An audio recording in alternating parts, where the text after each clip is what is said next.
The morning light slipped through my curtains like a quiet visitor. Landing softly on the old oak table I had polished the night before. The air smelled faintly of coffee and lemon polish, a smell I had come to associate with routine, with comfort, with the sense that life, even after everything had found its rhythm again. My name is Margaret Harris, and for years, I believed I knew my children better than anyone. I raised them through scraped knees, heartbreaks, and the loss of their father. But lately, something had shifted. There was distance where there used to be warmth, silence where laughter once lived. Daniel, my eldest, left early that morning as he always did. He said construction work started before sunrise. But he never told me which site he was working on. His boots thudded across the kitchen floor, leaving faint prints of dried mud, and the door clicked shut without a goodbye. Emma, my daughter, had moved back 6 months ago after her marriage ended. She said she needed a place to heal, a quiet space to breathe. I offered her that. What mother wouldn't? But healing, it seemed, had turned into hiding. She rarely came out of her room before noon. Some nights I heard the back door open long after I'd gone to bed. I told myself it was normal. People grieve in strange ways. Maybe she walked to clear her mind. Maybe Daniel was simply overworked. But deep down, a quiet unease had started to take root, whispering that something in our home was no longer right. Still, I carried on, made breakfast, no one ate, watered the plants, no one noticed, and listened to the hum of the refrigerator fill the silence that used to belong to my family. That morning, the sound of footsteps outside the window pulled me from my thoughts. It was Mr. One, Cole, our mailman, a man who had been delivering letters to this street for as long as I'd lived here. His cap sat crooked on his head, and he always had a kind smile ready. He waved through the kitchen window, holding a small stack of envelopes. I stepped outside to greet him, grateful for a familiar face. We chatted about the weather, about how the spring rain had left puddles that never seemed to dry. Then, mid-sentence, he glanced toward the back of my yard, the old shed that had belonged to my late husband. His expression changed slightly, tightening as if something had caught his attention. He tilted his head and asked, almost casually, if anyone had been working out there lately. I frowned and told him no. Not since my husband passed away.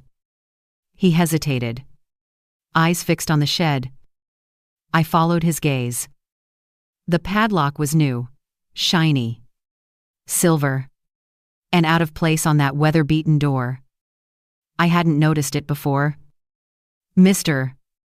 Cole cleared his throat softly and said he had heard a strange hum coming from that direction the last few mornings while delivering mail. At first, he thought it was a generator or some gardening equipment. But today, it sounded louder, rhythmic, mechanical. I laughed nervously and said it was probably just Daniel's tools. Though, even as I spoke, I knew that didn't make sense. Daniel kept his tools in the garage, not in that old shed. Mr. Cole didn't argue, but his eyes said he wasn't convinced. He adjusted his cap, handed me the mail, and gave a quiet warning that stayed with me all day. Sometimes, things we think we understand are not what they seem. When he walked away, I lingered on the porch, staring at the shed. Its wooden panels were warped with age, paint peeling in strips. It used to store my husband's gardening supplies, fertilizer, shovels, the lawnmower he swore had fix but never did. After he was gone, I locked it and never looked back. But now, that new padlock glinted under the sunlight, like an unblinking eye watching me. The faint hum that Mr. Cole mentioned, it was there, if I really listened. A low vibration carried through the morning air. For a moment, I considered walking over, unlocking it, and seeing what was inside. Then I remembered that I didn't have a key anymore. Daniel had taken it last year, saying he wanted to clean things up. I hadn't thought twice about it back then. But now, my curiosity battled with a rising sense of dread. I turned back inside, trying to convince myself there was nothing to worry about. But as I stood by the kitchen window, the reflection of that locked shed shimmered in the glass like a silent question I couldn't yet answer. The clock ticked toward noon. Emma was still asleep upstairs. The hum outside seemed to grow louder, steadier, almost alive. I poured another cup of coffee, pretending not to notice how my hands trembled. Something about that shed had changed, and I was beginning to realize my children had too. As I sat there staring through the glass, I told myself it was probably nothing. Just a shed. Just old memories. Just my imagination. But the truth was already creeping toward me from that quiet corner of the yard, waiting for the right moment to reveal itself. And when it did, nothing about my life or my children would ever feel ordinary again. The afternoon sun hung low, casting long shadows across the yard. I stood by the sink, washing a single plate, when the hum, Mr. Cole mentioned, returned. It was faint at first, like the vibration of an old refrigerator buried beneath layers of air and memory. Then it deepened, steady, mechanical, and undeniably real.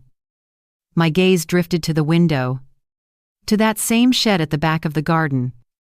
A sliver of light glowed from the narrow space beneath the door. Something about it sent a shiver down my spine. The shed had no power, no wiring left intact since my husband passed. And yet, that glow, soft, bluish, pulsed like a heartbeat. I dried my hands and walked to the porch. My shoes crunched over the gravel as I stepped closer. Every footfall echoed in the still air, loud enough to make me wish I'd stayed inside. The lock looked newer up close, its surface unmarked, polished. There was a faint metallic smell in the air mixed with something sour like chemicals or burnt wires. I reached for the handle and gave it a cautious tug. Locked tight. I leaned my ear against the wooden frame and held my breath. The humming was louder here, vibrating through the old panels, steady as a machine at work. Suddenly, a voice startled me from behind. Daniel stood at the edge of the yard, his shirt soaked with sweat and dust from work. He wasn't supposed to be home yet. His tone was sharp when he asked what I was doing. I stammered, saying I thought I heard something strange inside. His eyes narrowed, and for the first time in months, there was something cold in his expression. He told me the shed was off limits, that he was working on a project and didn't want anyone interfering. A project. I tried to laugh it off, but my voice came out thin. He stepped closer, keys jingling in his hand, and slid one into the lock.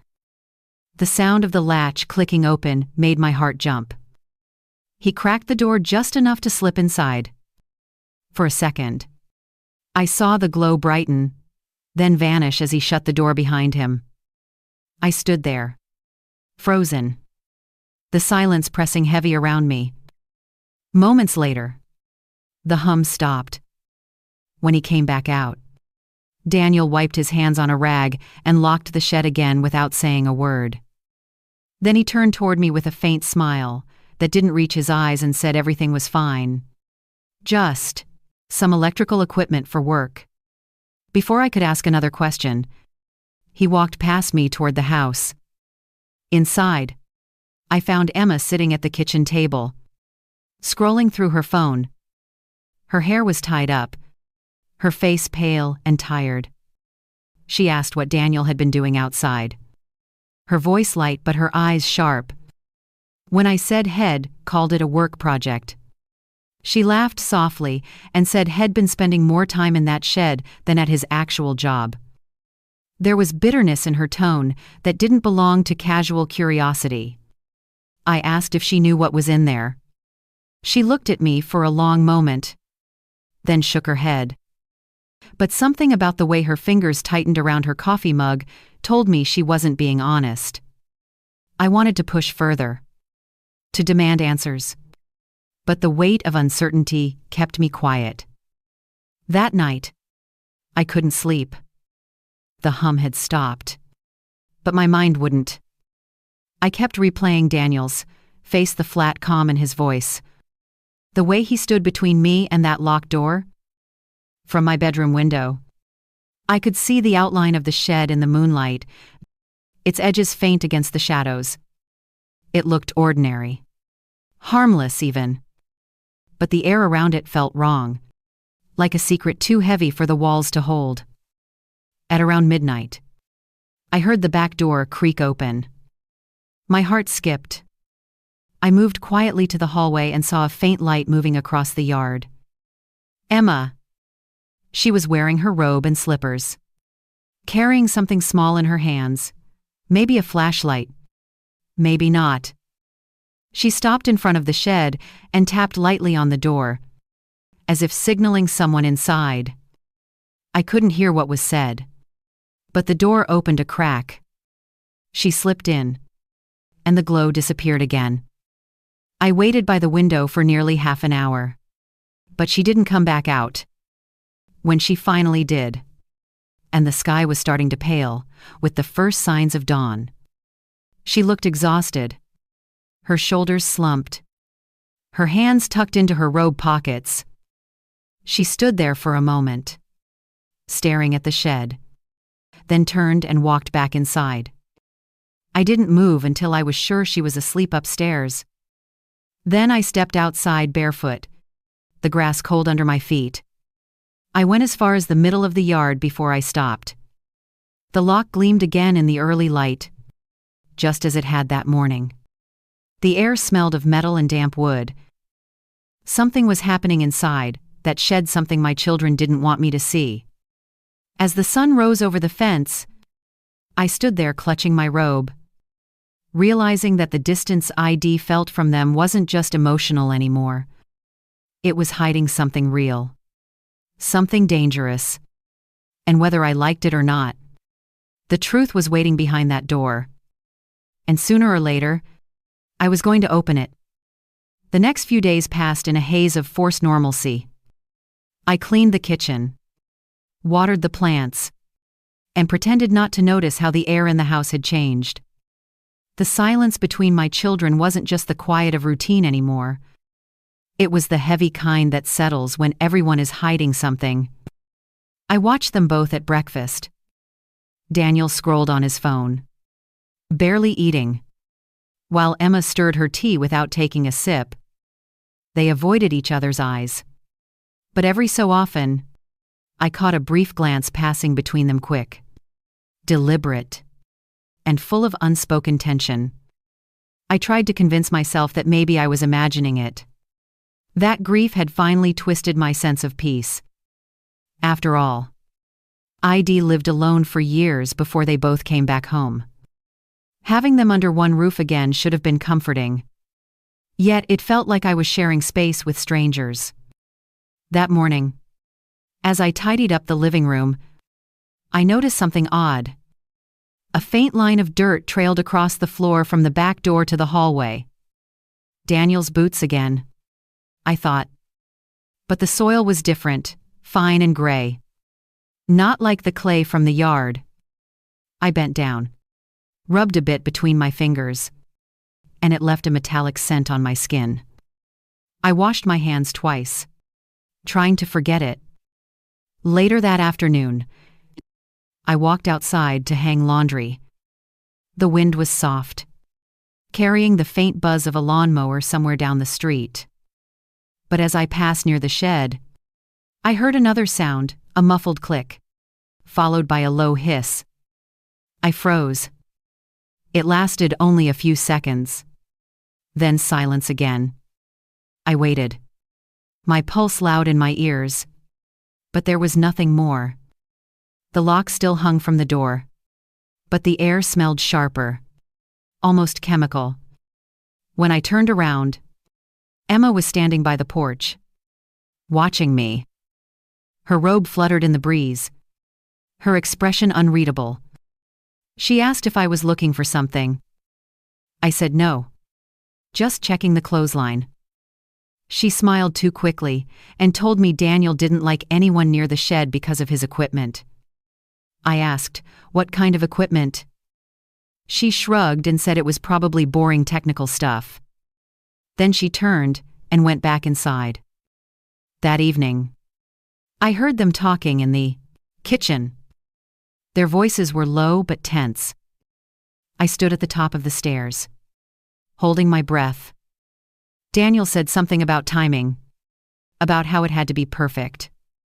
Emma replied that I was starting to notice. That Mr. Ron Cole had seen too much. My name hung in the air like a blade. Daniel's reply was colder than I'd ever heard him sound. He said not to worry. That soon it wouldn't matter. I wanted to believe it misunderstood. My son wouldn't say something like that. Not about me.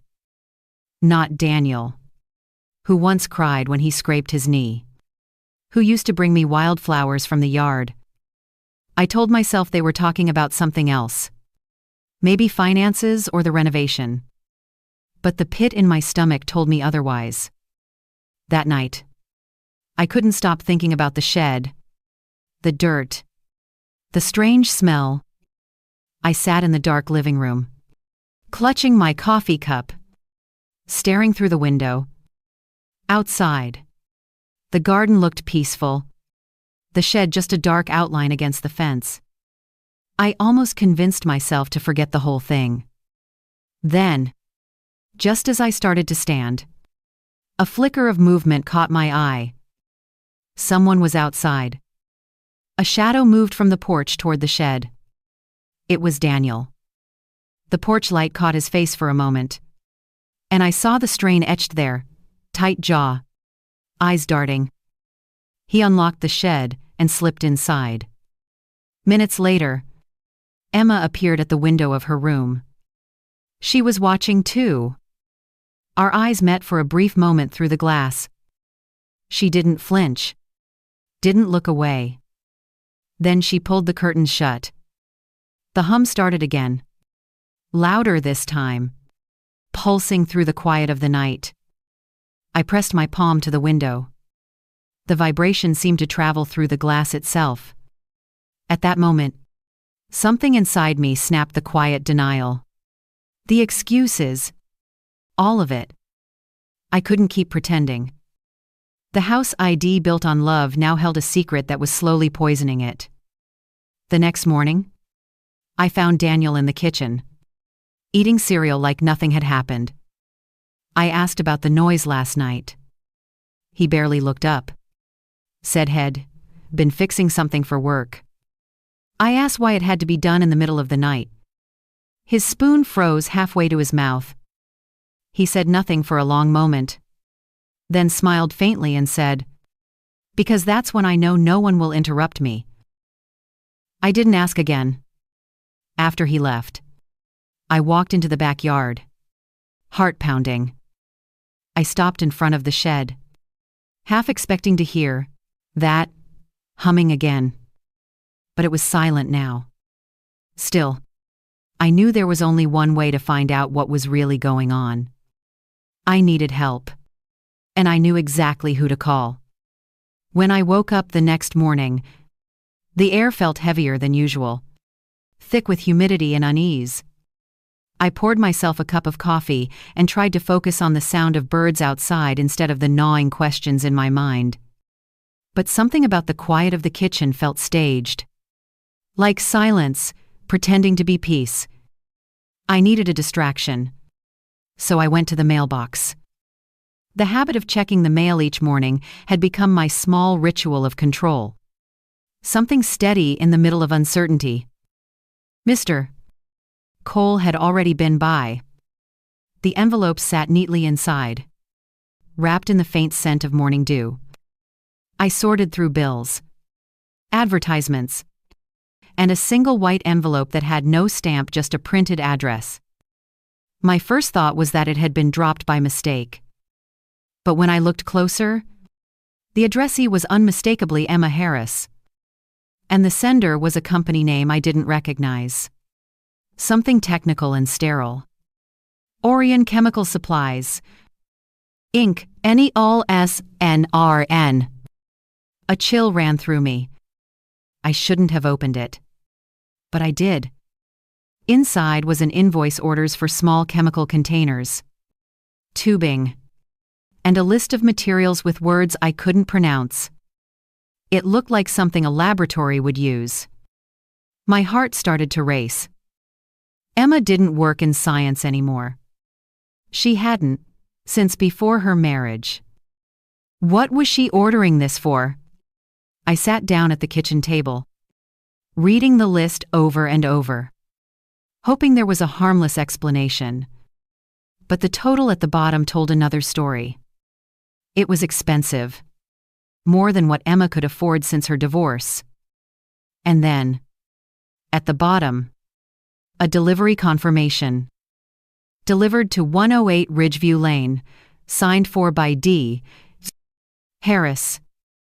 Daniel's name. I pushed the letter away as if it had burned me. My mind scrambled to make sense of it. Maybe it was a mistake. Maybe Daniel was just helping her receive packages. But I remembered Mr. L5. Cole mentioning that he'd seen several boxes delivered lately, all with different return addresses. And each time, one of them had met him at the door before I could. The sound of footsteps on the stairs made me jump. Emma walked into the kitchen, hair damp, still in her robe. She looked startled when she saw the letter in my hands. For a second, her face went blank. Then she smiled, that same polite, practice smile. She said she'd been helping a friend with an online project. Something about medical research. She laughed lightly, saying it wasn't dangerous, just experimental formulas for cleaning products. Her explanation sounded too smooth, rehearsed. My instincts screamed that it wasn't true. I told her I didn't like the idea of chemicals being stored in my house. She brushed it off, saying it was temporary, that Daniel would take care of everything soon. When she left the room, I noticed something else. Her hands trembled slightly when she picked up her coffee mug. That tremor wasn't fear, it was stress. After she went upstairs, I called Mr. Cole. I don't know what made me trust him more than my own children. But something in his steady voice grounded me. I told him about the letter. He grew quiet. Then said he might stop by later, just to check on a few things. He sounded cautious, but firm. The way people sound when they've seen something they can't ignore. Hours passed. Daniel came home earlier than usual. His shirt was clean. Too clean. As if he hadn't actually been working. He barely acknowledged me. Just went straight to the backyard. I watched from the window as he unlocked the shed and went inside. He didn't turn the light on. For a long time. Nothing moved. Then, suddenly, a faint wisp of white vapor slipped from a vent near the shed roof and vanished into the breeze. That night, when he went out again, I followed from a distance.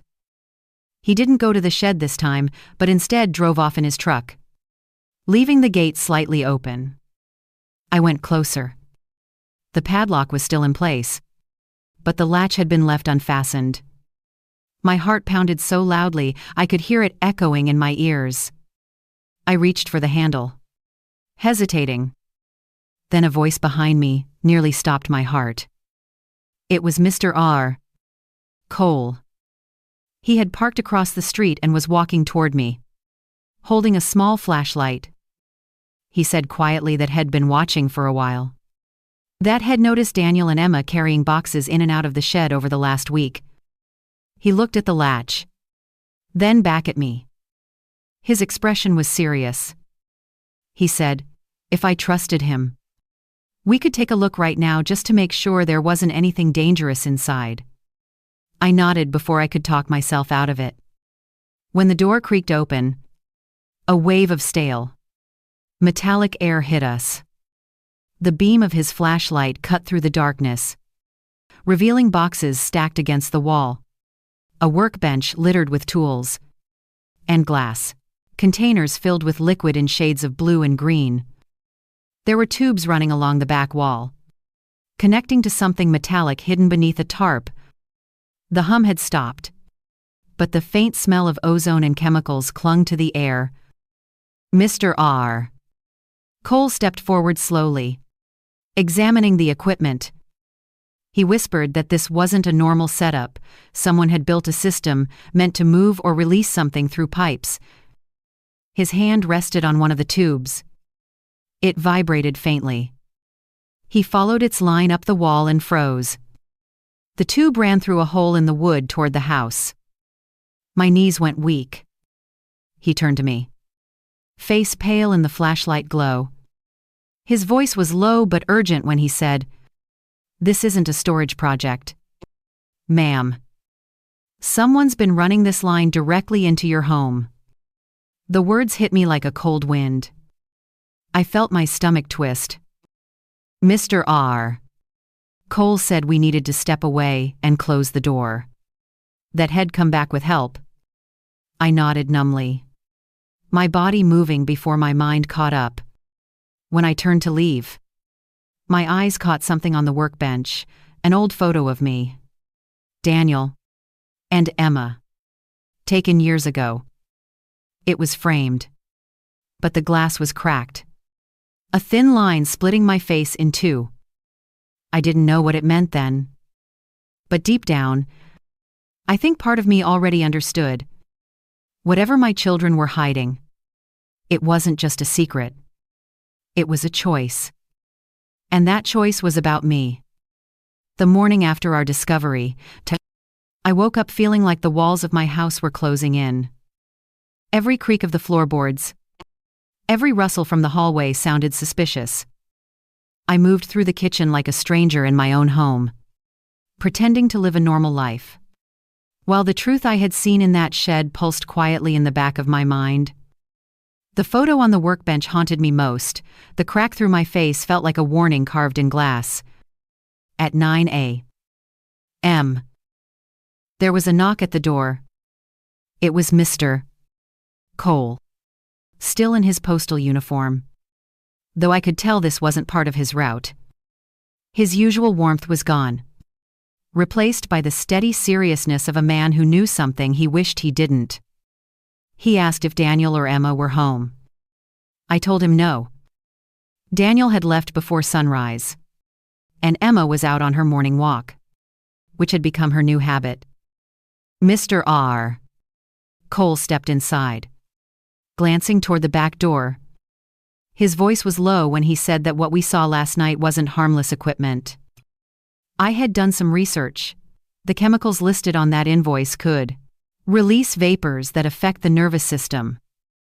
Long-term exposure could make someone tired, dizzy, forgetful. It could even cause organ damage if inhaled often enough. I froze, remembering the past few months. The headaches that came without reason. The constant fatigue. The way I sometimes woke up short of breath in my own bed.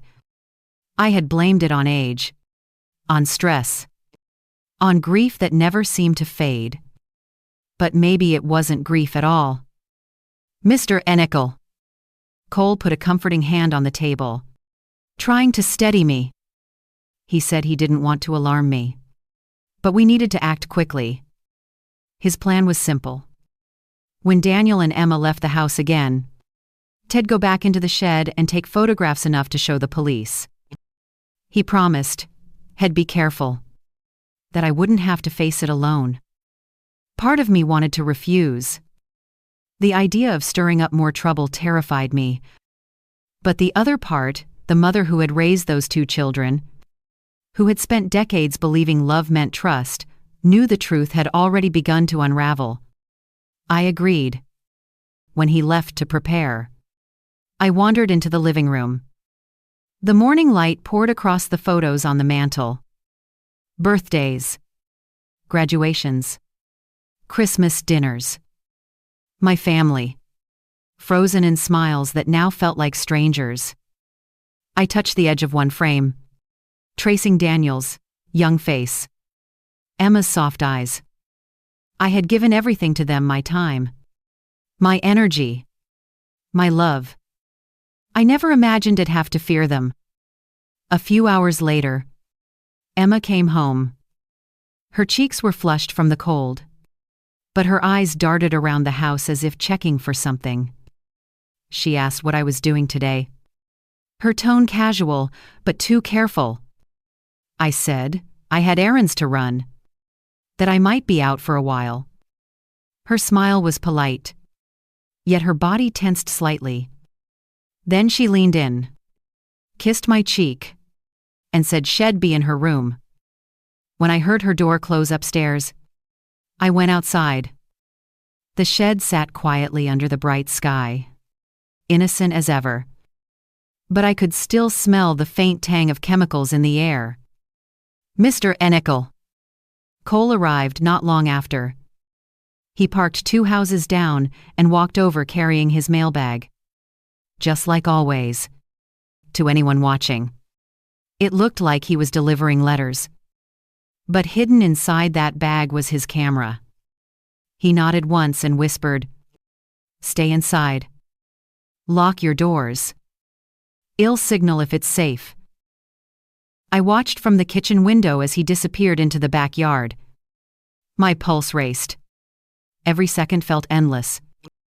Then, after what must have been 10 minutes, the back door creaked open again. "Mr." Cole slipped in quietly, his face pale. He said he had taken enough photos to prove that something illegal was happening. There were tubes running all the way through the wall behind the shed, directly toward the vents under my bedroom. Before I could respond, we both froze at the sound of a car pulling into the driveway. Daniel's truck. "Mr." Cole's expression hardened. He whispered that he'd leave through the front door. Pretend it was a normal delivery. He tucked his camera deep into his mailbag and adjusted his cap. I followed him to the door. Heart hammering. He said softly, "If he asks." I was dropping off a package. "I don't mention last night." Then he stepped outside, just as Daniel came up the walk. Daniel greeted him with a smile that didn't look real. They exchanged small talk, the kind people do when pretending everything is fine. I couldn't hear their words, but I could read the stiffness in their posture. "Mr." Cole gave a quick nod, turned, and walked back toward the street. Daniel entered the house a moment later. Keys jangling, eyes sharp. He asked where I'd been all morning. I said I'd been home. Cleaning. His gaze flicked toward the backyard window. He asked if the mailman had been here. I said yes. He dropped off a few letters. Daniel nodded slowly, his expression unreadable, then headed straight for the shed. Through the glass, I watched him unlock the door, step inside, and slam it shut. The hum started again, louder than before. My chest tightened. I wanted to scream for him to stop, to tell me the truth, but I couldn't move. After what felt like forever, he came back into the house, wiping sweat from his brow. He looked at me differently now, almost calculating. He said he was sorry if the noise bothered me and that he'd be finished soon. The way he said it made the hairs on my neck stand up. That night, I found it impossible to sleep. I kept thinking about Mr. Cole's pale face. His warning. The vapor drifting from the vent. Around midnight. The sound came again, that deep hum. Steady and deliberate. I got up, walked to the window, and saw the shed glowing faintly under the moonlight. Daniel was inside again. His shadow moving back and forth. This time, I didn't look away. I knew what I had to do. Tomorrow, I was going to find out what was inside, no matter what it cost me. The morning came gray and heavy, clouds hanging low enough to touch. I didn't sleep at all that night. Every sound made me flinch, the wind against the window, the pipes groaning in the walls, the faint tick of the old clock in the hallway. I kept seeing Daniel's shadow moving inside that shed, the dull glow slipping through the cracks in the wood. Whatever he and Emma were doing out there, I couldn't keep pretending it was innocent. When I went downstairs, the house felt too still. Daniel's truck was gone, and Emma's shoes were missing from the porch. They had both left. My heart began to pound. This was the moment. I hesitated only long enough to make sure the street was empty before calling Mr. Enterteam. Cole. He answered on the first ring. His voice was quiet, but firm. Had been waiting for this call. He said he could be here in 10 minutes. While waiting, I made myself a cup of coffee, though I couldn't bring myself to drink it. My reflection in the window looked pale and older than I remembered. I told myself this wasn't about mistrust or fear. This was about survival. When the doorbell rang, I jumped. Mr. Cole stood there with his same worn mailbag slung over his shoulder. His eyes scanned the street before stepping inside. He said softly that Head brought gloves and a flashlight. His plan was to take clearer photos of the device we saw the other night. Enough for the police to investigate. We crossed the yard together, our footsteps crunching on the gravel path. The air smelled faintly metallic again. That same sharp tang that had clung to the shed before 3 Slove. When we reached the door, Mr. Cole stopped. He tilted his head, listening. There was no hum this time. Only silence. That somehow felt worse. He removed the padlock with the spare key he had copied the night before. It clicked open far too easily. He looked at me once, then pushed the door. The smell hit us first, thick. Chemical. With a bitter edge that stung my throat. I covered my mouth with my sleeve as we stepped inside. The beam from his flashlight cut through the darkness, catching the sheen of glass containers stacked on a long wooden table. Each one held liquid in strange hues: green, amber, pale, blue. Tubes coiled from them like veins, weaving toward the far wall. There, hidden behind the shelves, was a metallic box about the size of a small microwave. It hummed faintly when we approached. A deep, steady pulse like something alive. Several transparent tubes connected the box to a hole drilled through the wood paneling. The hole led straight into the direction of my house. My knees went weak. Mr. Cole crouched down, inspecting the device. He whispered that it wasn't simple plumbing or wiring, it was a pressurized release system. His gloved fingers traced the tubing. The pipes disappeared into the ground, leading under the shed and toward the foundation of the house. I asked, in a voice that barely felt like mine, what that meant. He hesitated, then said it looked like a system designed to pump air or gas in small doses, slowly, gradually, through time. The tubes, he said, could easily connect to the home's ventilation or floor vents. A sharp coldness spread through me as his words sank in. He pulled out a small handheld detector from his bag, a tool he used for identifying leaks in old postal buildings. He turned it on and held it near one of the tubes. The light on the meter flickered red. He frowned deeply and whispered, "There's residue here." I didn't ask what kind. I didn't need to. He looked at me, his eyes steady but grim. His voice trembled slightly when he said, "This isn't an accident. Someone designed this to make you sick over time." I took a step back, one hand gripping the door frame for balance. My mind spun with flashes of memory. The headaches, the exhaustion, the fog that had hung over me for months, the tea Emma had started making for me every night, in the way Daniel insisted on fixing the vents last winter, the faint sweet smell that lingered in my bedroom some mornings. "Imster?" Cole touched my arm gently, grounding me back to the present. He said we needed to leave now. He wanted to take me somewhere safe. Somewhere I could breathe air that hadn't passed through that machine. As we stepped outside, the gray clouds broke slightly, letting in a shaft of light that fell across the shed. It should have been comforting, but it wasn't. It only made the place look more sinister, like something pretending to be ordinary. I asked him how long this could have been running. He said weeks, maybe months. Judging by the residue buildup and the age of the equipment, my stomach dropped. Months. Exactly when I had started feeling unwell. We reached the porch. I sat on the steps, trembling. My breath came shallow and uneven. "Imster?" Cole crouched in front of me and spoke quietly, telling me I wasn't imagining things, that I wasn't losing my mind.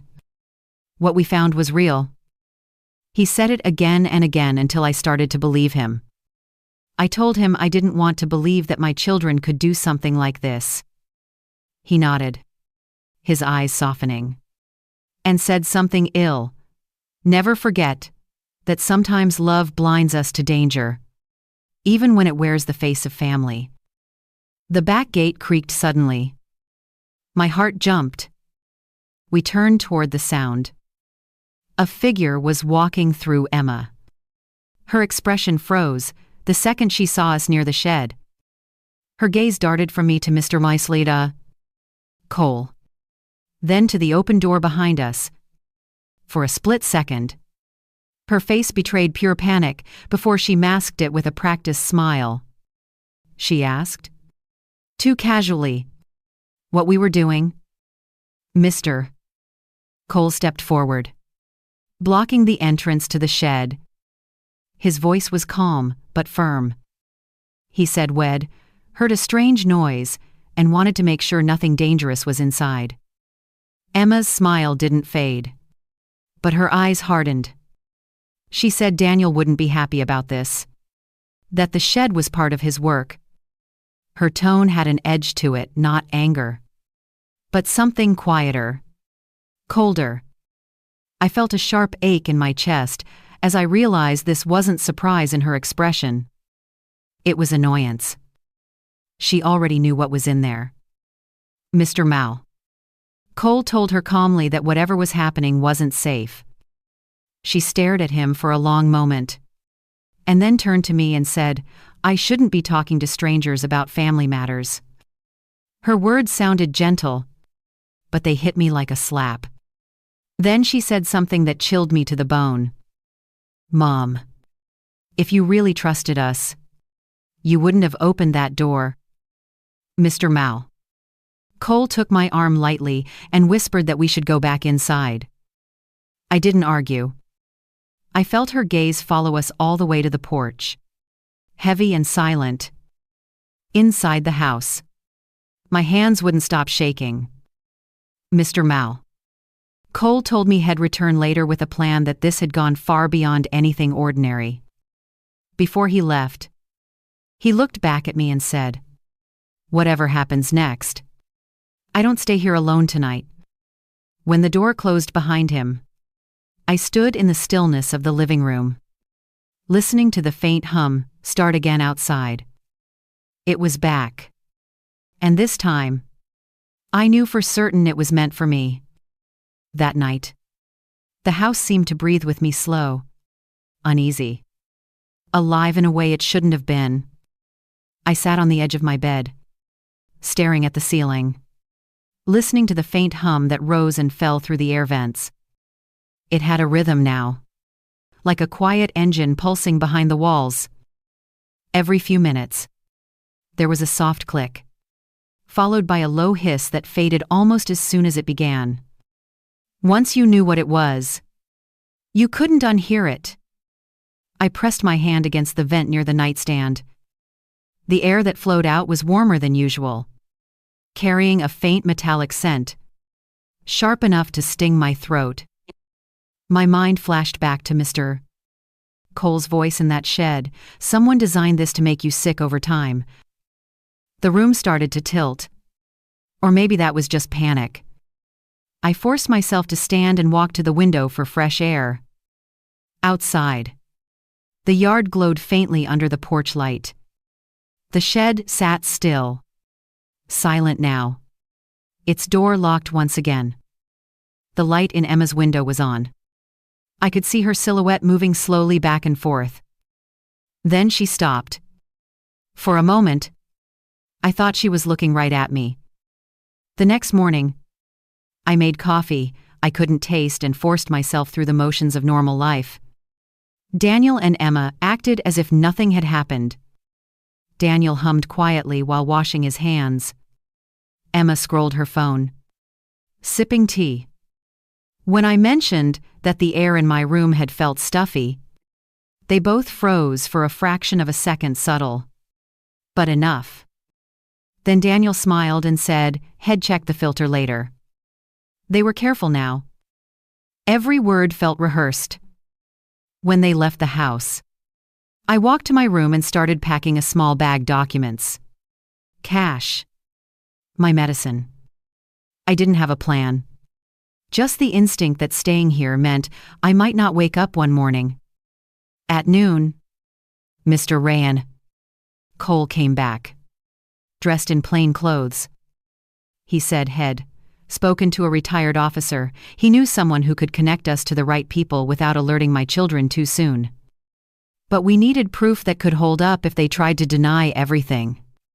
He suggested we check the shed again, document every tube, every trace of residue. I agreed, even though the thought of going back there made my stomach twist. We waited until after lunch, when Daniel's truck pulled away and Emma left on foot. The moment they were gone, we crossed the yard. The air was thick and humid, buzzing with flies. Mr. Rayan Cole unlocked the door, and the smell hit even stronger this time. Chemical. Bitter. Like burning plastic. The machine in the corner was humming steadily. The containers on the table had new marks residue, stains that hadn't been there yesterday. Mr. Rayan Cole photographed everything. He opened a small notebook he'd brought and began sketching the Counter 7 layout, labeling the tubes. I stood near the doorway, gripping the frame, feeling dizzy from the smell. Then something caught my eye.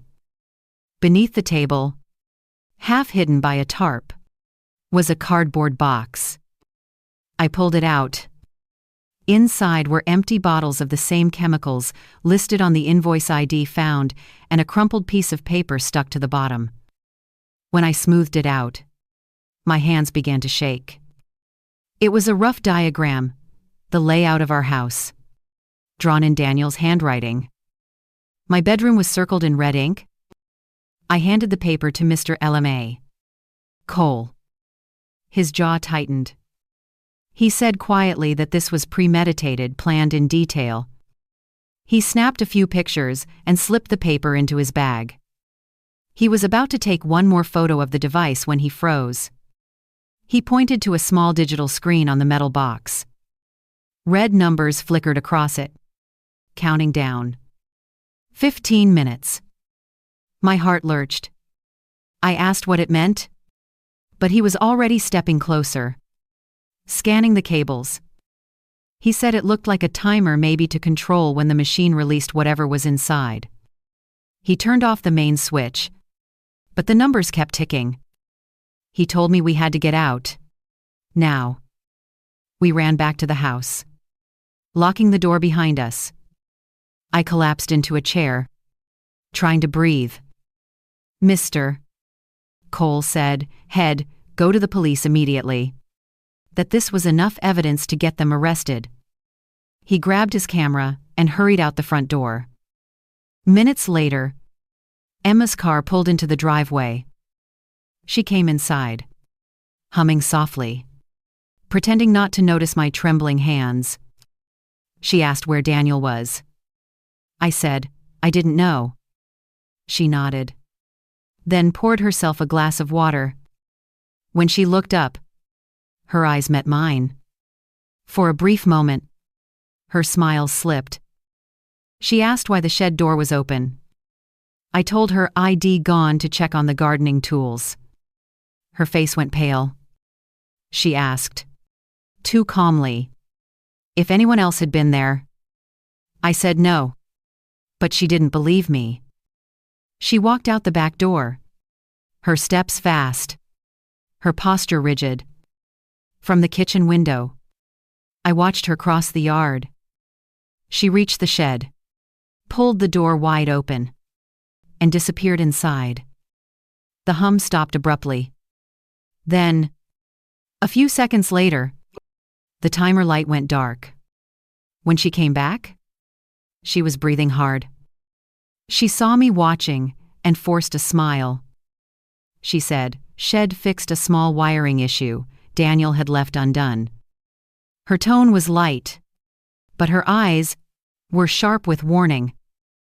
She told me to stay out of the shed from now on, that the equipment could be dangerous.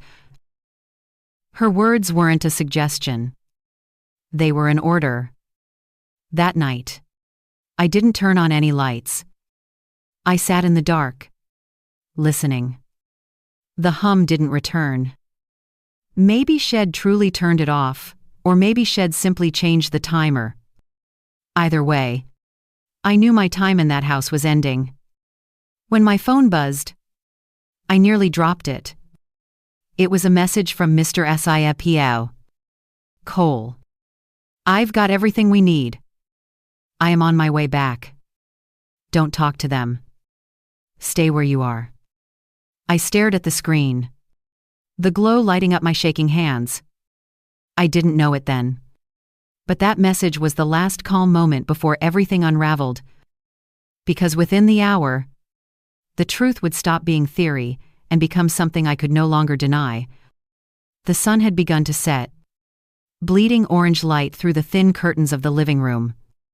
I sat perfectly still, clutching my phone, waiting for Mr. Albee Cole to return. The silence pressed down like a weight, thick and suffocating. Every tick of the clock sounded like footsteps. I told myself to stay calm, to breathe, to keep the air moving in and out of my lungs. But my body knew what my mind refused to say aloud.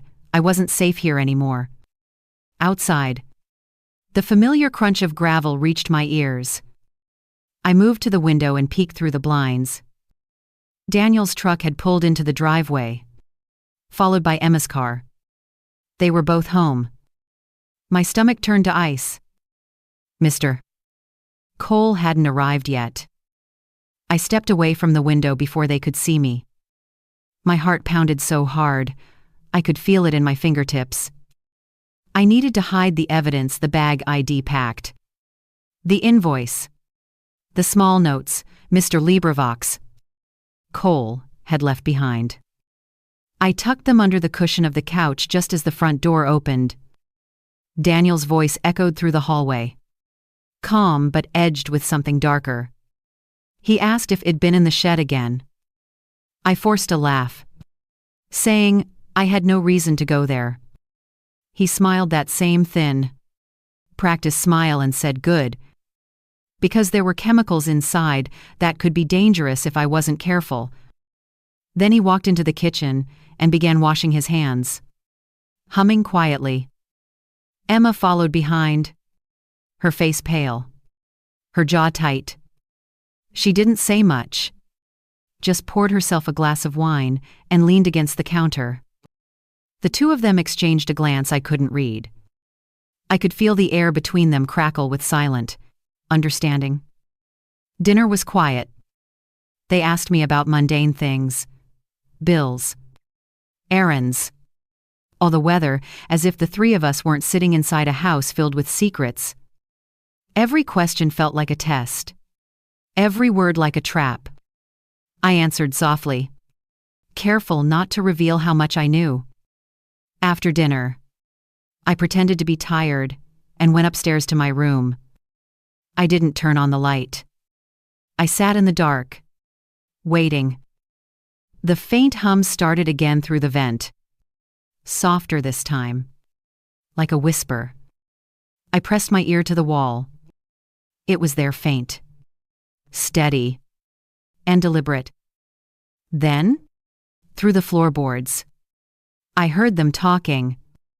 Their voices floated up from the kitchen, too low to make out at first. I leaned closer, heart hammering, straining to hear. Daniel said something about moving faster. His tone was tight, impatient. Emma answered sharply, saying I was beginning to act suspicious, that the mailman had been asking too many questions. I froze. My heart skipped a beat. Daniel said they couldn't afford to wait any longer, that it had to look natural, like it had all happened quietly. Emma replied that it wasn't ready yet, that the dose wasn't consistent, that I might survive if they rushed it. Her words sent a cold wave through me. They weren't talking about repairs or projects. They were talking about me. Then Daniel said something that nearly made me drop to my knees. He said they'd waited long enough for what was rightfully theirs. Emma's voice trembled when she reminded him of their father's will, how everything had been left to me, and how, if I passed, the insurance and the property would be divided between them. I felt the blood drain from my face. Daniel replied, calmly, that the world wasn't fair, and sometimes people had to make it fair themselves. I wanted to scream, to run, to break through that wall and shake them both. But my legs wouldn't move. I stayed frozen, listening as my children, the ones I had carried, loved, and sacrificed everything for, discussed how best to end my life. After a moment, Emma's voice softened. She asked if he ever felt guilty. Daniel hesitated.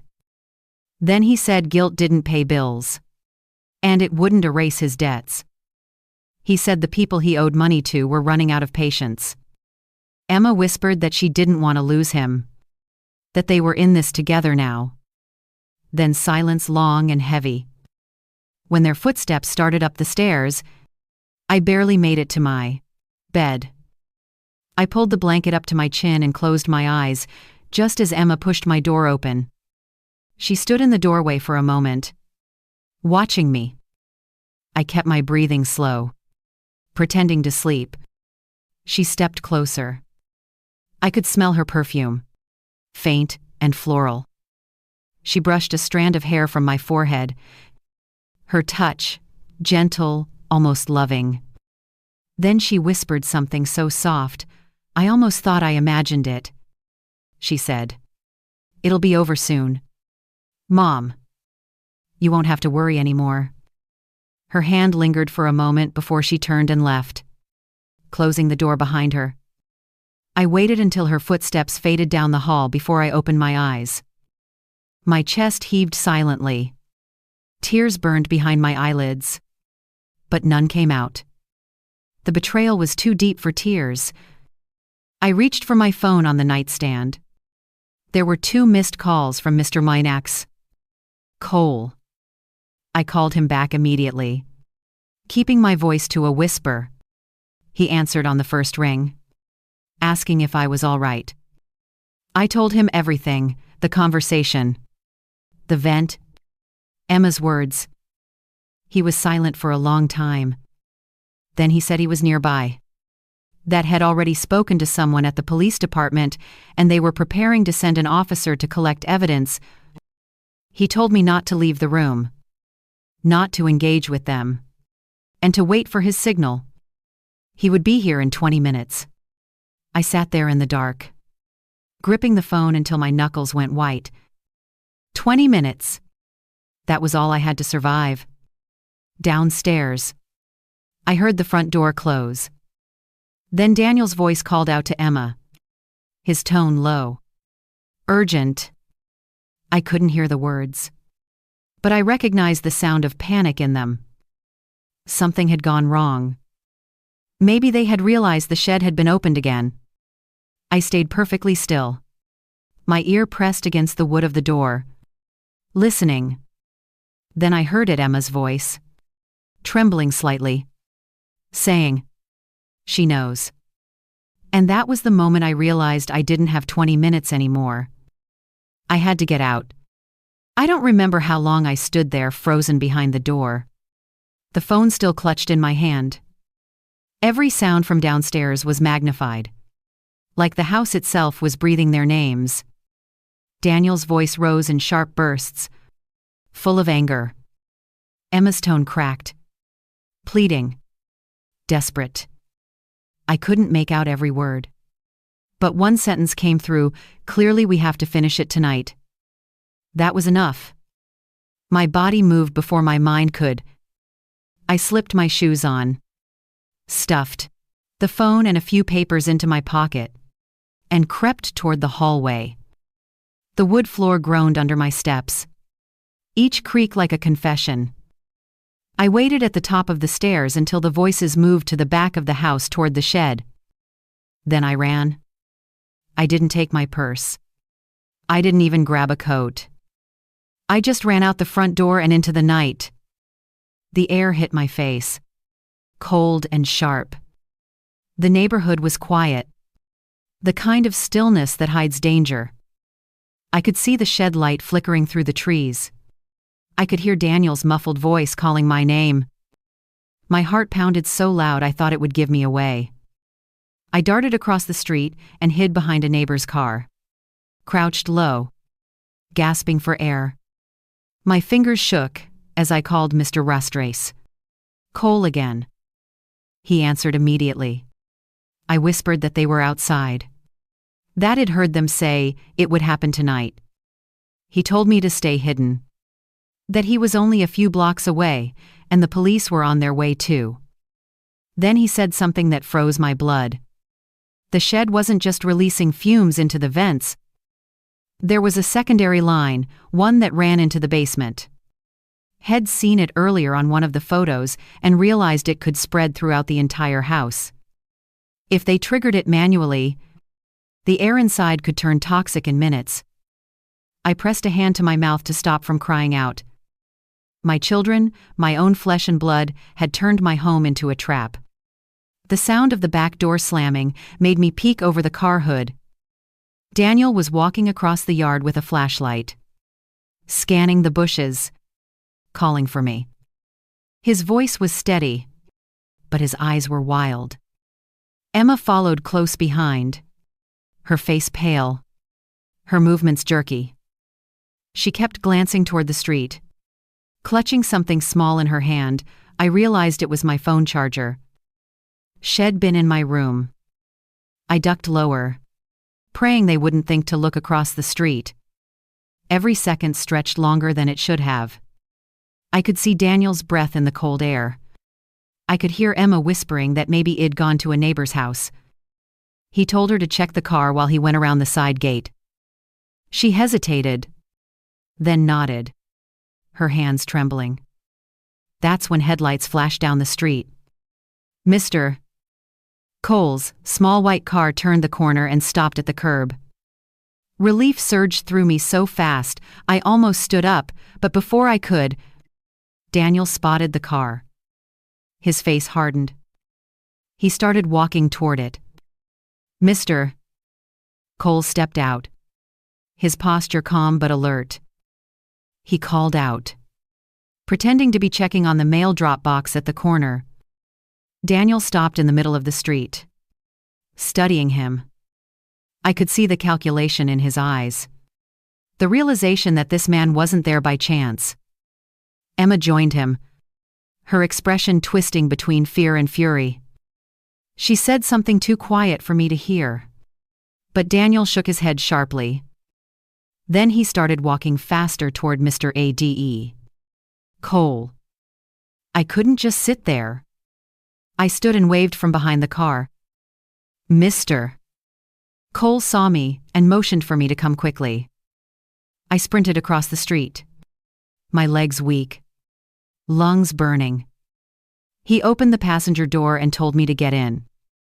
Just as I closed it, Daniel reached the car and slammed his hand on the window. The look in his eyes didn't belong to the boy I raised. It was something else, something hollow and dangerous. He shouted that I was overreacting. That everything I thought I knew was wrong. He said I was sick, confused, that the shed was full of air filters and nothing more.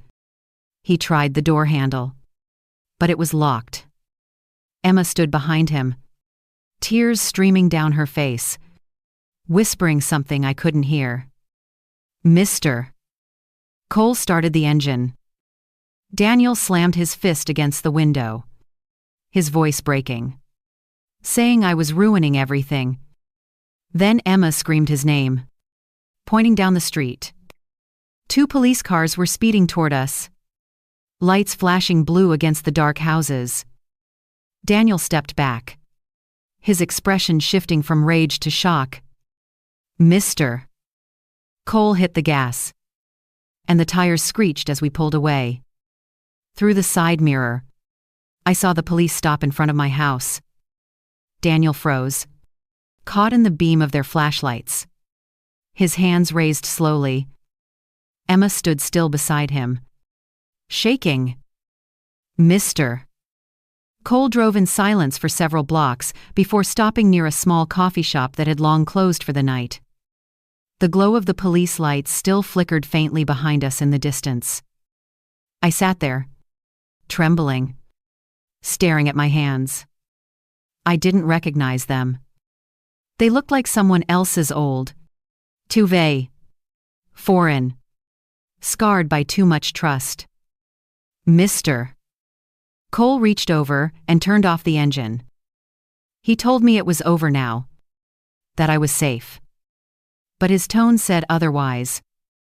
He looked exhausted, haunted by what had witnessed.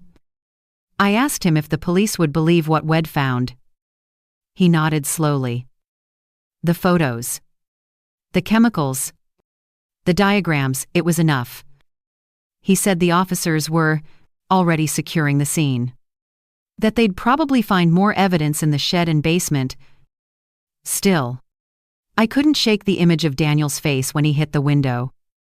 It wasn't just anger, it was betrayal. In his mind, I was the one who had destroyed him.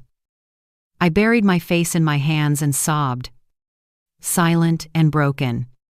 All the love I had poured into that home, all the sacrifices, had turned into something poisonous, literally and figuratively. Mr. Cole didn't say anything. He just placed a hand on my shoulder and let me cry. When the tears finally stopped, he asked where I wanted to go. I said anywhere but home. He nodded, started the car again, and drove toward the motel by the edge of town. The headlights carved through the darkness, lighting the road ahead like a narrow thread of hope. When we arrived, he helped me check into a small room under his name. The air inside smelled of cheap soap and quiet safety. Before he left, he looked at me and said, "You're not alone anymore. Well, make sure they can't hurt you again." I nodded, though the word hurt felt too small for what they'd done. As the door closed behind him, I sat on the edge of the bed, staring at the pale curtains. Somewhere, not far from here, my children were in handcuffs. And yet, I couldn't stop wondering where I had gone wrong, what part of love had turned into this. Then my phone buzzed again. A new message. Unknown number. It said only one sentence. You think this ends with us? Mom. The message burned on my phone screen, like a wound that refused to close. You think this ends with us? Mom. I stared at it until the words blurred. My pulse quickened. Cold sweat tracing down my neck. The number wasn't familiar. But something in the phrasing with us told me it came from Emma. Daniel was probably still in custody. But she had always been more calculating. She knew how to stay one step ahead. I set the phone on the nightstand and sat perfectly still, listening to the hum of the motel air conditioner. It was the same frequency as the machine in the shed. Low and constant. The sound made my chest tighten. I switched it off, and the sudden silence pressed against me. My mind filled the emptiness with every what-if I'd been trying to avoid. What if they were released? What if the police didn't find enough evidence? What if Emma was already outside? The clock read 2:11 a.m. When the knock came, 3 slow taps. Then a pause. Then 2 more. My body went rigid. I told myself it was the night clerk. Maybe Mr. Cole checking in. But the pattern repeated, deliberate. Soft. Like someone who already knew I was awake. I reached for my phone. No new messages. No calls. I forced myself to whisper through the door. Asking who it was?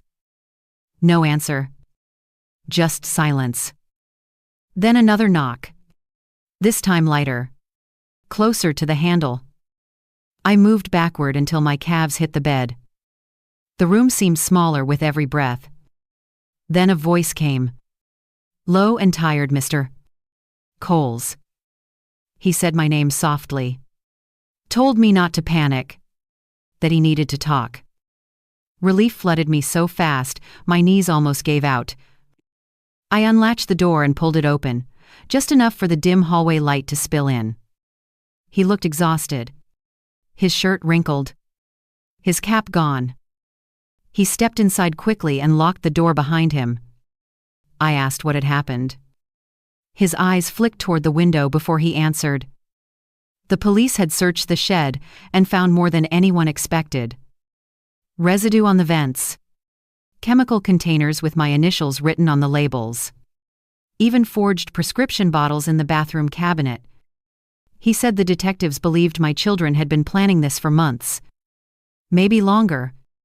I sat down slowly. The mattress dipping under my weight.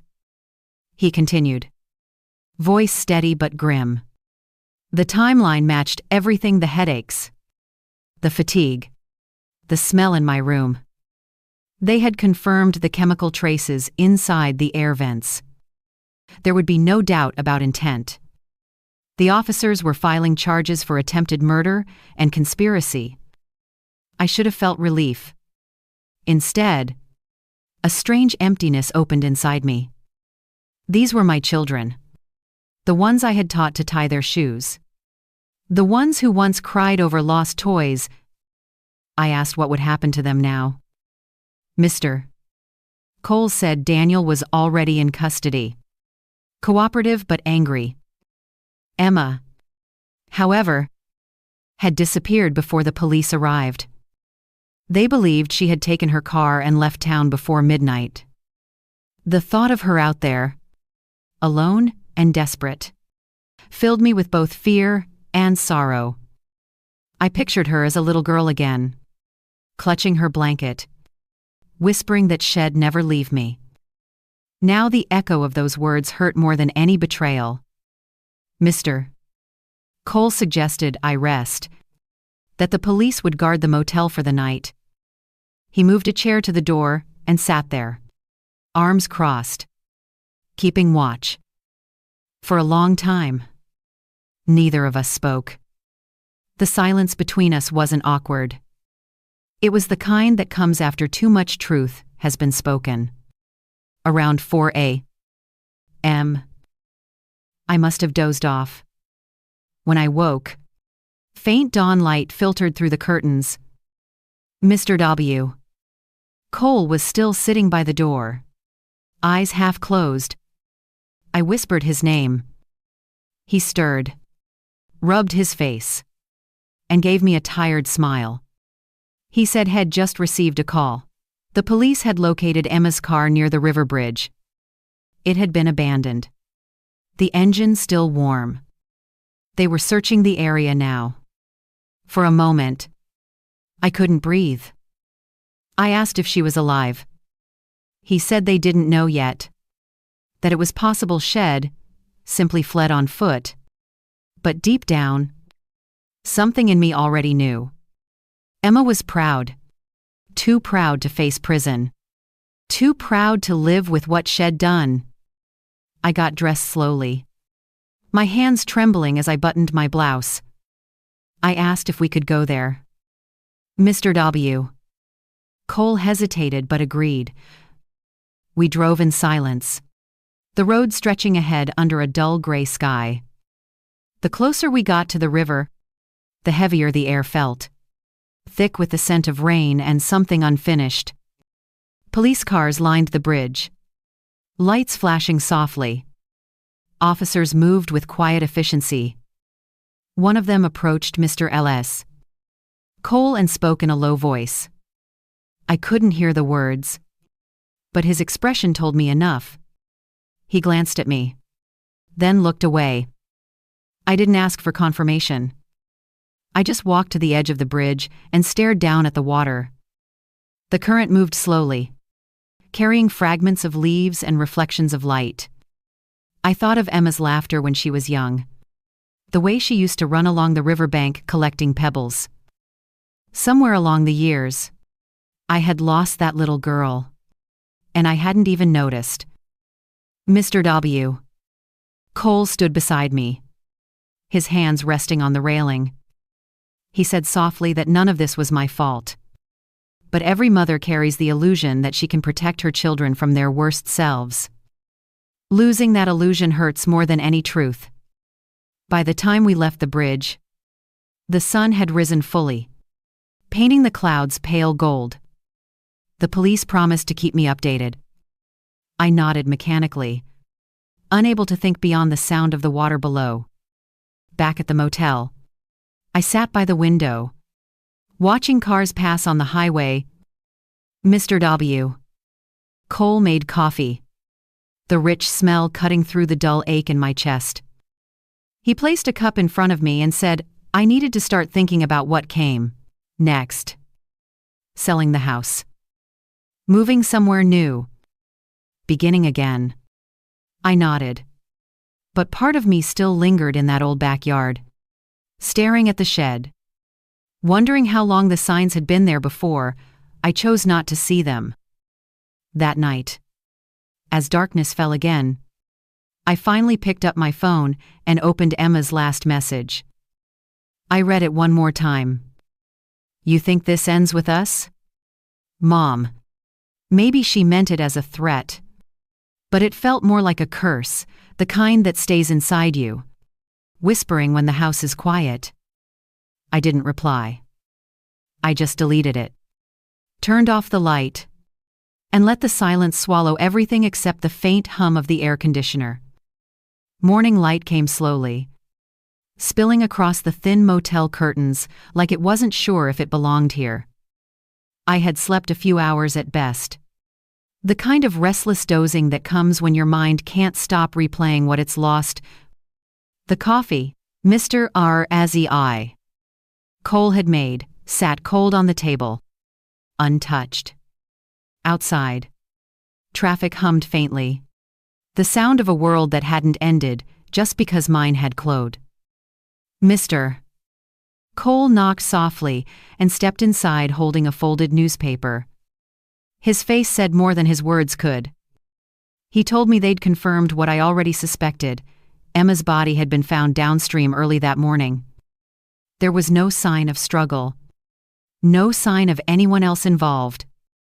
It looked like she had walked out onto the bridge and chosen the current over consequence. I didn't cry at first. My body was too tired. My heart too empty.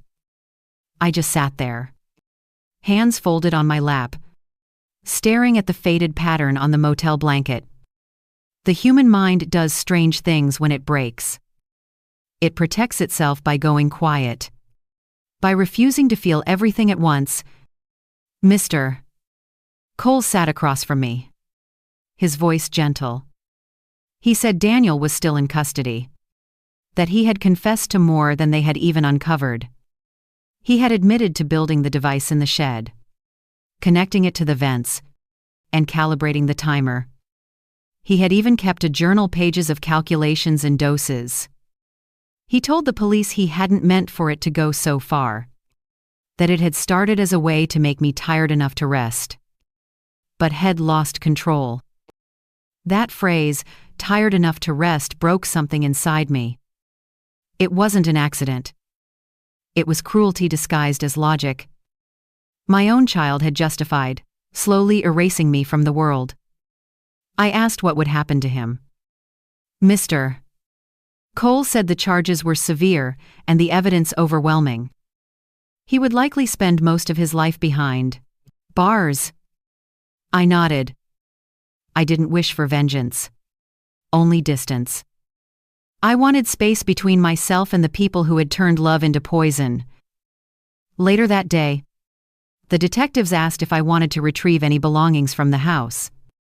The thought of stepping back inside those walls made my stomach twist. But there were things that still mattered: documents, photographs, fragments of a life that had existed before the betrayal. Mr. Cole offered to drive me. The police had already cleared the site and sealed the shed for further investigation.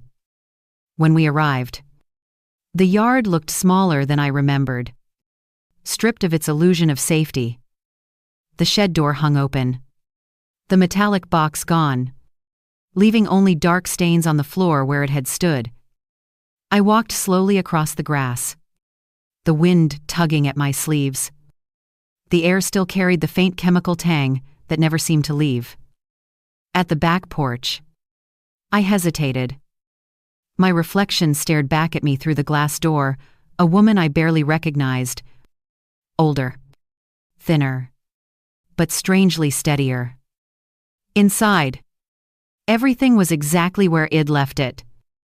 The clock ticked on the mantel, indifferent. Family photos lined the hallway, each frame holding moments that now felt unreal. I touched one, a Christmas picture from years ago. Daniel had his arm around me. Emma was leaning in close, her face lit by laughter. I traced their outlines with my finger, remembering the warmth of that day, the smell of pine and cinnamon. It felt like looking at ghosts. I gathered a few things. The deed to the house, my husband's watch, the box of letters had written me before he passed. Then I stopped in front of the basement door. I hadn't opened it since the night. Everything unraveled. For a moment, I almost walked away. But something in me needed to see, to confront what it ignored for too long. The air inside was cool and stale. The basement was dim, lit only by the thin line of daylight from a small window near the ceiling. I could still see where the tubing had run along the beams before the police removed it, faint grooves carved into the wood. There were dark stains on the floor where the chemicals had leaked. In the corner, near the old washing machine, lay a small cardboard box I didn't recognize. I opened it carefully. Inside were Emma's notebooks, pages of formulas, notes about measurements, handwritten lists of adjustments. But tucked between them was something else. A photograph of her as a child, sitting on her father's shoulders, both of them smiling at the camera. On the back, in her neat handwriting, were the words, "I just wanted to make things right again." I sank to my knees. Holding that photograph, the weight of everything pressing down. The betrayal. The guilt. The grief all tangled into something impossible to name. Maybe Emma had thought she was helping Daniel. Or maybe she had been too far gone to see what they were truly doing. Either way, the love that had once bound us had twisted into something unrecognizable. Mr. Cole found me there a few minutes later. He didn't speak. I just helped me stand and guided me upstairs. Before we left, I looked back one last time. The sunlight from the window cut across the basement in a clean line, dividing light from shadow. For the first time, I realized the house wasn't haunted by what they'd done. It was haunted by all the times I'd refused to see it coming. We locked the door behind us. As we drove away, I didn't look back. The shed, the house, the garden, they all faded into the distance, shrinking until they were nothing but shapes on the horizon. At a red light, Mr. Cole said I could stay at his sister's guest house by the coast until I decided what to do next. I thanked him, my voice barely more than a whisper. He looked at me and said, "Sometimes we survive things not because we're strong, but because someone finally helped us see the truth." The drive to the coast was quiet.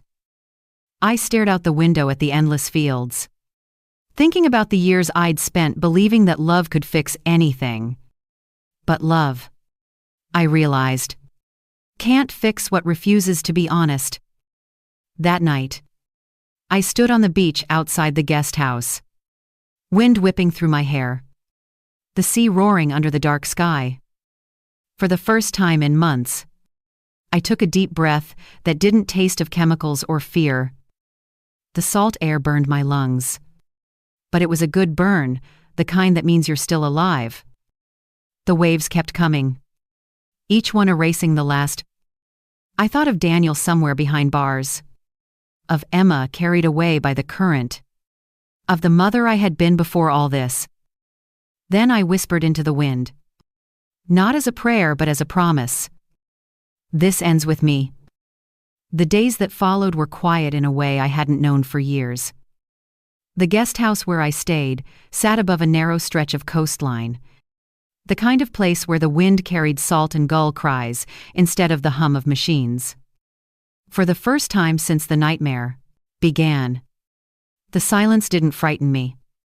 It felt like space to breathe, to think, to rebuild.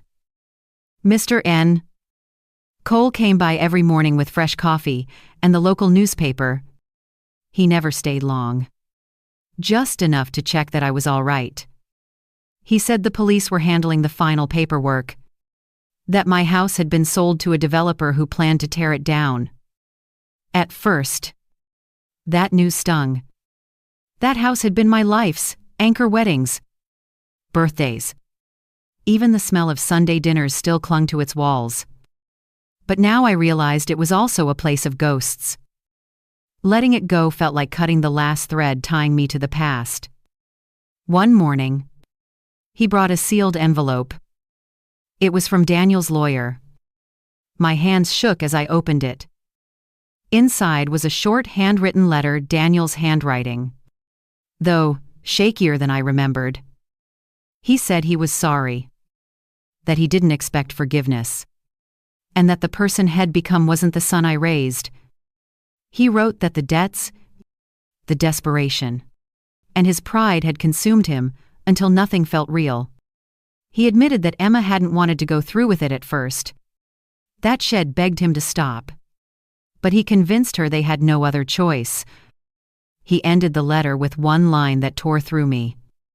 I wish I'd chosen honesty instead of silence. Maybe we all would still be alive. I sat with that letter for a long time. The pain didn't vanish, but it shifted from anger into something sadder, deeper. I thought of the small boy who used to leave notes under my pillow that said, "I love you, Mom." Maybe that boy still existed somewhere beneath all the wreckage. But forgiveness, I realized, I didn't mean reopening old wounds. It meant setting down the weight it'd been carrying. Later that afternoon, I walked with Mr. M.I.D. Cole along the shore. The waves rolled in lazy rhythms, pulling at the sand like time erasing everything temporary. I asked him if he ever wondered why I had shown up at my house that day. Why fate had made a mailman, the one to uncover a secret that should have killed me. He smiled faintly and said, "Maybe we both needed saving, that sometimes people cross paths because they're meant to repair what's broken in each other." I didn't argue. Had lost his mother in circumstances that mirrored my own tragedy. And helping me had been his way of finding meaning in that loss. That evening, we had dinner by the window overlooking the sea. The sky was streaked with pink and gold, the air heavy with the scent of rain. He told me he planned to retire next year. Maybe start a small workshop restoring old furniture. I laughed for the first time in months, realizing how strange it felt to smile again. The sound startled me, but it also healed something small inside. After he left, I sat by the window long after dark, watching the ocean swallow the horizon. I took out Daniel's letter and read it again, then folded it neatly and placed it in the same box that held my husband's watch. Not as a keepsake, but as a reminder that love, when twisted by desperation, becomes unrecognizable. The next morning, I received a call from the detective handling my case. He said the final hearing was over. Daniel had been sentenced to 25 years, with the possibility of parole after 15. His confession had helped close the case quickly. There would be no further appeals. The evidence in the shed, the chemical residue, the notebook, all of it had painted a picture that no one could deny. When I hung up, I walked outside and stood on the cliff above the beach. The wind tangled through my hair, wild and unrestrained. For the first time in years, I felt no fear of breathing deeply. The world smelled of salt and rain, not metal and poison. In the distance, I saw children running along the sand, their laughter carried by the wind. It struck me then how fragile innocence really is, how easily it slips through our fingers when we stop protecting it. My children had been born of love, raised on the promise of safety. And yet somehow that promise had been broken in ways I couldn't repair. Still, I was here. I had survived the unthinkable. And survival, I realized, I wasn't just about living, it was about choosing not to let the darkness define what came next. That evening, Mr. Cole stopped by again, this time with 2 cups of tea instead of coffee. He said it was chamomile, good for sleeping. We sat on the porch in silence, watching the waves crash against the rocks. After a while, he asked if I'd ever thought about writing everything down. I told him I wasn't sure anyone would believe it, that people think monsters live outside their homes, not inside them. He said maybe the story wasn't for other people to believe. Maybe it was just for me, to make peace with what couldn't be undone. When he left that night, I opened a blank notebook and began to write. Not about the crime or the investigation, but about the years before, the laughter, the love, the ordinary mornings that had made life worth living. The words came slowly, but each one felt like a stitch closing an old wound. As I wrote, I found myself thinking of Emma, her nervous laugh, to the way she used to sing along to old records in the kitchen. I hoped that wherever her spirit was, she'd found the peace that had escaped her in life. The waves outside kept rising and falling, steady and endless. I realized that grief was like the tide. It never leaves. It just changes its rhythm. And as the night deepened, a strange calm settled over me. For the first time since that terrible morning, I wasn't haunted by what had been lost. I was anchored by what remained breath. Memory. The faint hum of the ocean reminding me that the world was still capable of beauty. Tomorrow, I would start again. Not as the woman who almost died in her own home, but as someone who had finally learned to live beyond fear. The wind had changed by the time autumn arrived at the coast. Mornings came later now. The sea mist, drifting through my open window like an old friend. I'd grown used to the rhythm of this new life, the slow whistle of the kettle, the creak of the porch steps under my bare feet. The silence that once frightened me now, settling around me like a soft blanket. I had learned something about silence. It doesn't always mean emptiness. Sometimes it's the sound of peace finally returning after too many years of noise. Every day felt a little easier. I still woke from dreams where Daniel was small again, running through the backyard with a toy plane. Emma chasing him and laughing. For a few seconds after waking, I'd forget what came after the betrayal. The shed. The nights of poisoned air. Then reality would drift back. Not cruelly, but like a tide returning to shore. And I'd remind myself, I survived. That had to mean something. The townspeople had stopped whispering. At first, my story had been in the papers, a mother's poisoned house. The mailman who saved her. It sounded dramatic. But the headlines missed the quiet truth. The hardest part wasn't surviving the danger. It was learning how to live afterward. Some mornings, Mr. Cole still came by. His mailbag slung over one shoulder, even though he was technically retired now. We would walk the beach, talking about ordinary things, the weather, the stubborn seagulls, the best coffee in town. He never asked about Daniel or Emma anymore. He didn't need to. There were some wounds we both understood didn't heal by being reopened. One afternoon, as we sat watching the sunset bleed into the water, he said something that stayed with me. You know, Margaret, love doesn't fail us. People do. But that doesn't make love wrong. It just means we have to give it to the right souls. I turned those words over in my head long after he left that evening. He was right. For so long, I'd seen love as something to hold on to at any cost, even when it hurt, even when it blinded me. Now, I understood love could also mean letting go, even of the ones who came from your own blood. One rainy morning, I received a letter from the correctional facility. Daniel again. The envelope was thin. His handwriting smaller this time. Almost fragile. He wrote that he'd been attending therapy sessions, that he finally understood the full horror of what he'd done.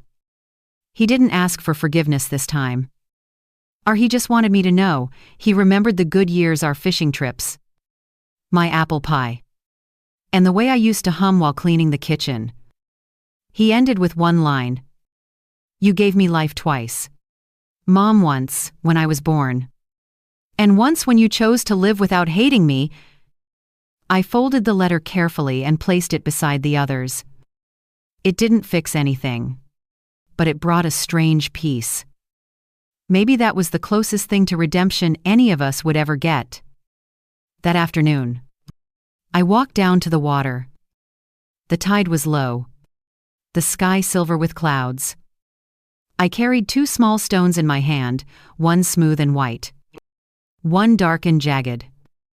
I whispered their names, Daniel and Emma, and tossed the stones into the waves. They disappeared instantly, swallowed by the endless blue. For the first time, I didn't feel grief tearing through me. I felt release. When I returned to the guest house, the kettle was still warm. I poured myself a cup of tea, sat by the window, and opened the notebook I'd been writing in since that first night here. The pages were nearly full now, stories of memories I'd kept buried. Lessons ID learned in the hardest way. I wrote one last paragraph before closing it for good. Some endings are not about punishment. They are about awakening. We learn that danger can come wrapped in love, and survival is sometimes the most radical act of forgiveness. I don't know where life will take me next. But I do know this: I will never again mistake silence for peace, or obedience for love. Outside, the rain softened to a mist, and somewhere beyond the clouds, the light was breaking through. A week later, I packed my few belongings and moved into a small cottage Mr. Meniel. Cole helped me find further inland, where the hills rolled like waves and the air smelled of pine. The first night there, I lit a single candle on the kitchen table and sat in its glow. I wasn't afraid of the shadows anymore. I knew what real darkness looked like, and this wasn't it. Before going to bed, I stepped outside. The sky was clear, filled with stars that shimmered like promises. The world, in its quiet way, was still beautiful. I whispered into the night. To no one, and to everyone, to the children I had lost, to the man who had saved me, to the woman I was becoming. This is my life now, and it belongs to me. Then I closed the door behind me, leaving the sea, the shed, and the ghosts of Ridgeview Lane far behind.